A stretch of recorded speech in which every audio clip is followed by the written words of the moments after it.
Nervous breakdown, mental upset. Akbar আলীদের নাজুক ব্যাটিংয়ে অসহায়ত্ব, বিপরীতে রিপন মন্ডল রাকিবদের বীরত্ব গাথা। শিরোপার লড়াই থেকে প্রথম ইনিংসে ছিটকে পড়ার দশা থেকে পাকিস্তানকে বাঁচাতে ঢাল হয়ে ওঠা সাদ মাসুদের ব্যাট কিংবা মুকিমের ঘূর্ণিঝড়, প্রতিটি দৃশ্যের সাথে অব্যাহত পরিবর্তন।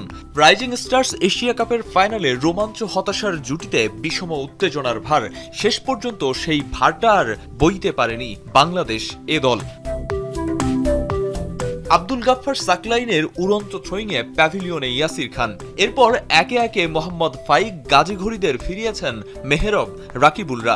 জিসান আলম ছক্কা হজমের পরের বলেই দুর্দান্ত ডেলিভারিতে ফিরিয়েছেন টুর্নামেন্টের সর্বোচ্চ রান সংগ্রাহক মায়াজ সাদাকাতকে। ৭৫ রানে ৬ উইকেট হারানোর পর সাদ মাসুদের পাল্টা আক্রমণ থামাতে রিপন মন্ডলের আবির্ভাবে পাকিস্তান অল আউট ১২৫ রানেই। রান তারাই ১৫ বলেই ২২ রান তোলে বাংলাদেশ। জিসানকে ফিরিয়ে জুটি ভাঙেন সাদ মাসুদ।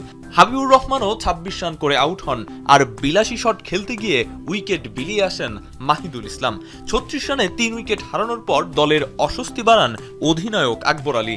জাতীয় দলের খেলোয়াড় ইয়াসির রাব্বি ২২ গজে এখনও যেন বড্ড নাজুক। ৪৪ রানে ৪ উইকেট পতনের পর ৫৩ রানে ৭ উইকেট হারিয়ে বসে আকবর আলীর দল। ৩০ বলে ৩৮ রানের সমীকরণকে সামনে রেখে মেহরবের এমন আত্মঘাতী পুলের ব্যাখ্যা দেয়া এক জটিল ধাঁধার মতো। মুকিম ঝড়ে কুপকাত বাংলাদেশকে যখন হারের শঙ্কা পেয়ে বসেছে, তখন ব্যাট হাতেও পথ দেখান রাকিবুল। তিনবার জীবন পেলেও তীরে তরি ভেরাতে পারেনি শেষ পর্যন্ত। অবিশ্বাস্যভাবে শেষ পর্যন্ত ব্যাট হাতে সেই ভরসা জুগিয়েছেন রিপন মন্ডলরা।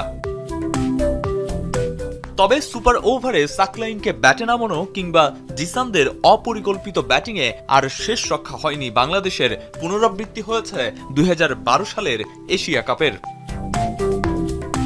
আরিফুল ইসলাম সাহাব, এখন।